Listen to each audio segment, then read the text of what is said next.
Jo sóc fill d'un guàrdia civil que una cortina nova, una samarreta en feren de color mora. Des d'entonces per aquesta jaqueta ja no em volen ni els de la ETA. He hagut d'ajuntar-me amb l'alguacil perquè jo no sé què passa, tothom que em ve de cara porta el cap topant de terra. I dintre de tots els mals se treballaran dues coses, amb la pistola i metrallet. Gairebé no comprenc per què la gent que em veia pel carrer em cridava «Fasciste!». Jo crec que tot això era promogut pel seu despiste.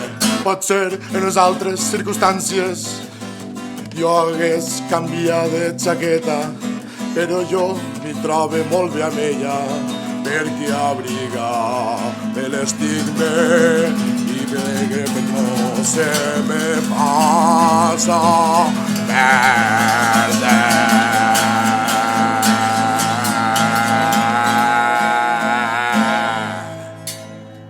¡Fasciste!